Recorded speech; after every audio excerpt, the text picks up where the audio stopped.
Good morning, everybody. It's Danny. Sunday with Spirit. This is not a tarot reading. This is not political. What we are trying to do is tap in to a higher source, see what they have to say. So I was struggling with the topic a little bit. And I've been out camping for a couple of days, and it was nice and smoky, so it was good and bad at the same time. And on the way back, I get radio, and I'm listening to the news and getting right back into it again. I know I said it's not a political reading, but I'm like, whoa, that happened way too quick. Me slipping into the news cycle. And so when I was in the old grove redwood forest, and I touched a tree that was 1,500, 1,800 years old. And I felt this power, this beautiful presence, this sense. And I'm thinking today, how do I maintain that sense? How do I maintain that connectedness, that spirituality, when there's all this stuff that's going on? So I decided to ask my guides, how do I maintain being a light worker in this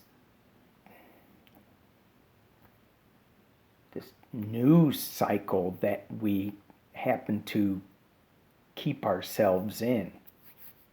It's addictive. And with any addiction, we've got to break it somehow. But it's kind of important to our livelihood. So it's just a struggle all the way around. Anyway, so we have 3 rows, 3 cards. This is the Shaman Oracle deck. This is the Good Tarot. I know, I said it's not a tarot reading. I'm not going to read these as tarot.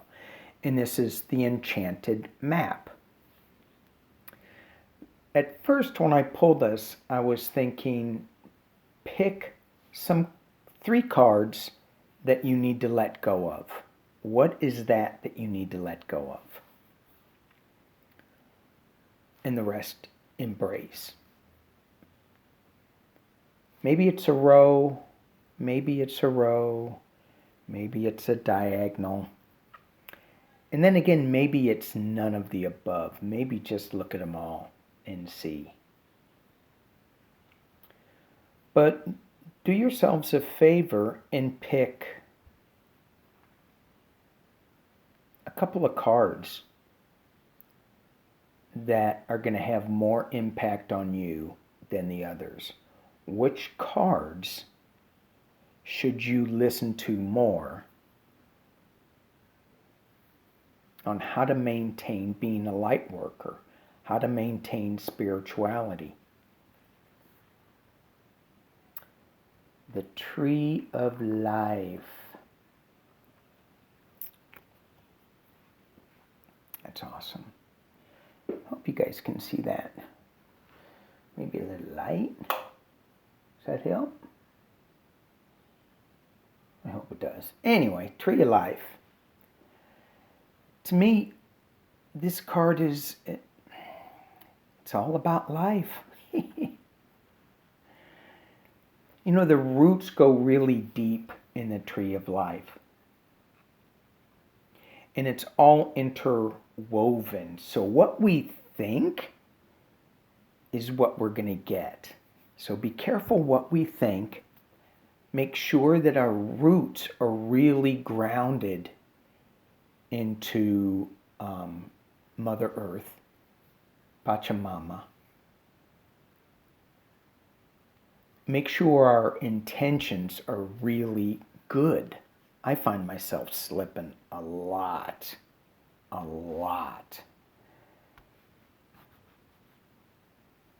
You know, when you see something that needs to be changed and it won't change, then you start name calling and stuff. And I don't know if that's really helpful. That's just bringing that stuff into me, which I don't want. I don't want to feed my roots those nutrients.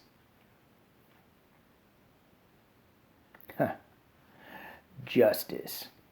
What you think, you're going to reap. It's going to bring you justice. So,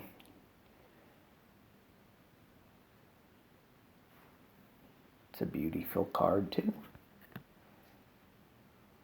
Justice.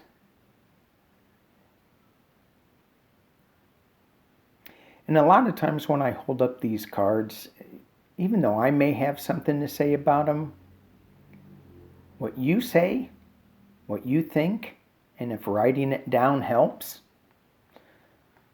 I get a lot of my psychic hits, spiritual hits, so to speak, when I'm journaling, when I write.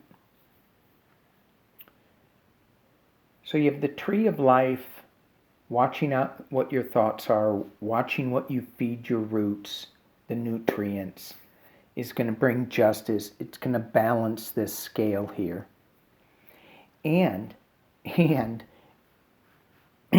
Danny, yes? If you don't feed your roots the correct nutrients, that red hot sword, that's going to hurt. Just for a little bit, though. And I love the moon. I think that's the moon. No, might be just a big halo. I don't know. But it's also walking on a path. Very cool. Ay, ay, ay, wishing well. What are you wishing for? What are we wishing for? Got to make that intention really clear. Really clear.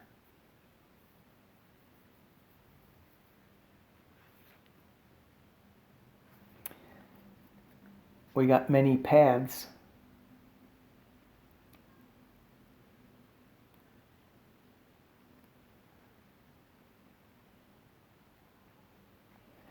Looking at this card, I see, and it's funny, I've seen this card so many times. Now, what I'm seeing in this card is hands coming up and kind of like holding a heart here, holding wings.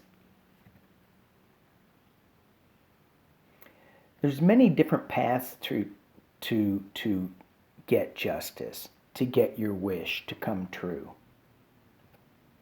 And again, it goes back to what you're feeding your roots. Oh.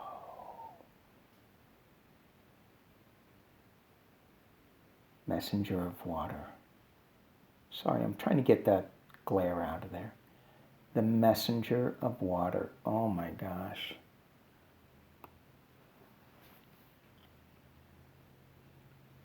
What is the seahorse saying?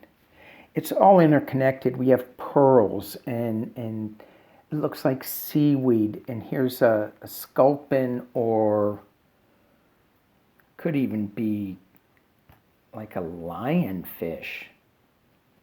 It's not though.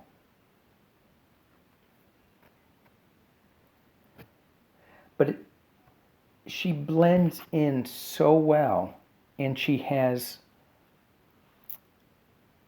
a relationship with the seahorse. So even though she's doesn't look like she should be there. Some of you may say, well, she's a mermaid, she should be there. But for me, who loves diving so much, it's to me, it's second nature, diving. But we're still not, that's not our element. However, respecting their element, the seahorse's element, we get to grow and understand. We get to have roots underwater and to figure out what their story is. You know, we're finding out more and more that these dumb old animals, they know quite a bit. I was watching a video on a Japanese pufferfish. It was a BBC thing. And this pufferfish was making art in the sand. And it took a week to make this beautiful wheel, intricate wheel in the sand to attract a mate. And they had to get it just right, because if a storm came, bye-bye. So it was awesome. It's just beautiful. Japanese pufferfish. How do they do that? It's very interesting. Talisman. So how do we maintain our spirituality in this crazy time we're in? As she is walking down the winding path, holding her talisman off to the side, it reminds me that there is huge value in a ritual, and focusing in on either a mantra or a prayer or shamanic drumming, singing. Don't be afraid to use some external method to help us get into that zone where she knows. Looks like she's walking off the path. Well, the path is so windy, why doesn't she just go straight down the, looks like, green grass? And it looks like maybe that's what she's doing. She's using the talisman for direction. So it's not only going down this windy path, but it's going, she can get to her destination just the same. And it'll probably feel fun on her feet. The child.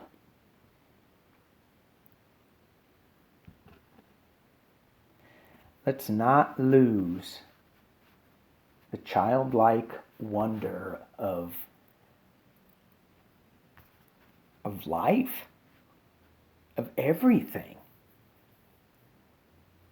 That's, you look at little kids and they're going, ooh, look, there's a green bush with red dots on it. Ooh. And we look at the green bush and go, God dang it, I gotta trim that. And maybe not. Maybe just appreciate it. And here we have the 8 of Earth.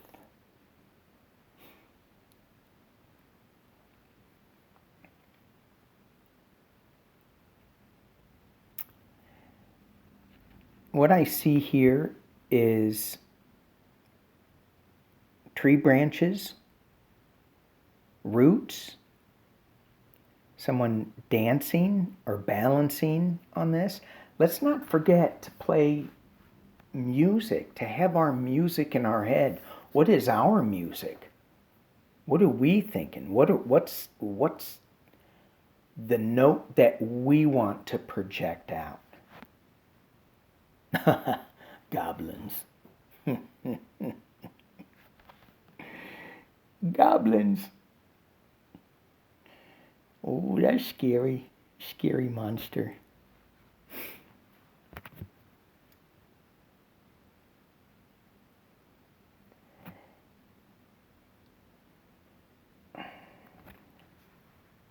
This is an interesting card for me right now.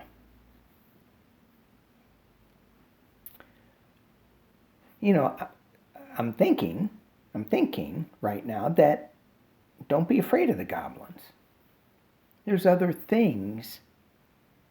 You know, they're always gonna be little shadows, little things in the shadows that we perceive.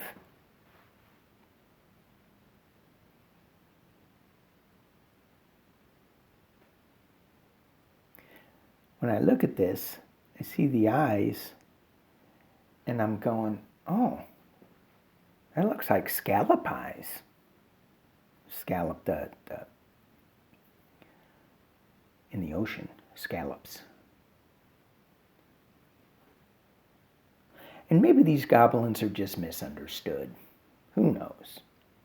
But that shouldn't be the focus. That is at the end. All these beautiful cards here, we get focused on this one card, the goblins. But we forget music, playing, doing ritualistic, religious, I don't want to say religious, spiritual, getting back into the elements, picking a path, making a wish as to what path you want to go to, knowing that there will be justice if we nourish our roots well enough.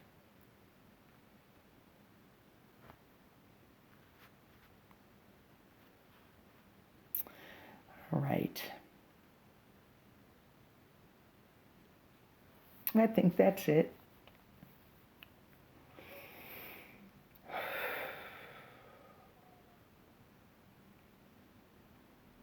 Thank you all for hanging with me today.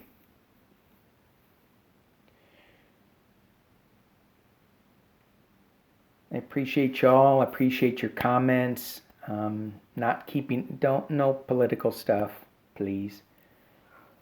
I